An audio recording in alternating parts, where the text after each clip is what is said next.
Salam Hotman Paris dengan kostum yang sangat menarik menjelang sidang.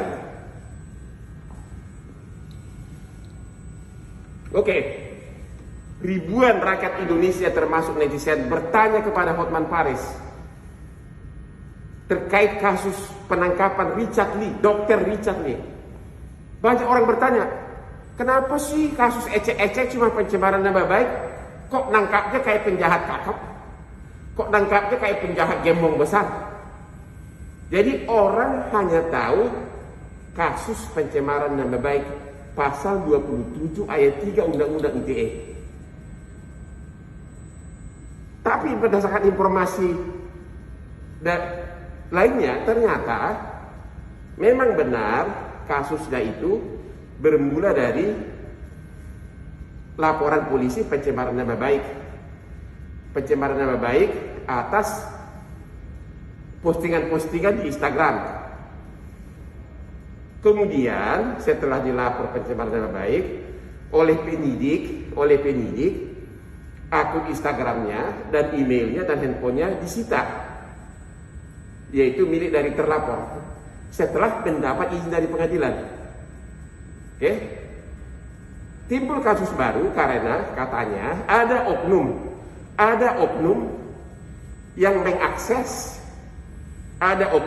mengakses akun Instagram yang telah disita oleh polisi atas izin pengadilan, dan sehingga oleh penyidik dianggap ada postingan-postingan tertentu yang hilang, yang mungkin terkait dengan kasus pencemaran nama baik, sehingga oleh penyidik dibuat kasus kedua. Ya, jadi kasus kedua yaitu pasal 30 Undang-Undang ITE, yaitu yang isinya tentang dugaan illegal access. Artinya begini, kalau suatu akun sudah disita, maka oknum siapapun kecuali penyidik sudah tidak boleh lagi mengakses akun tersebut. Wah, ini menjadi kasus yang sangat menarik nanti, karena ini kasus sangat baru, kasus sangat baru karena nama pemilik akun kan masih tercatat sebagai pemilik. Polisi atas izin pengadilan hanya menyita, tapi sistemnya kan masih berjalan. Sistemnya kan masih berjalan. Apakah ini disamakan dengan seperti apabila suatu kejadian di suatu rumah TKP kemudian di polis lain?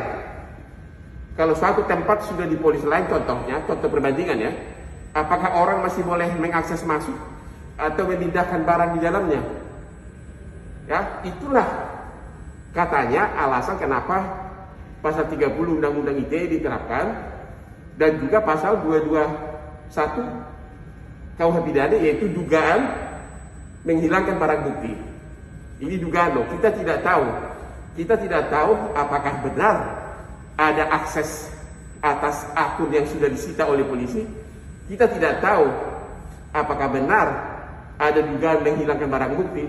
Tapi ternyata kasus tersebut bukan hanya kasus pencemaran nama baik, sudah berkembang menjadi 2 kasus. Dan penangkapannya terkait dengan kasus kedua. Pasal 30 Undang-Undang ITE disebutkan ancaman hukumannya 6 tahun penjara. Illegal access namanya. Oke, itulah secara normatif.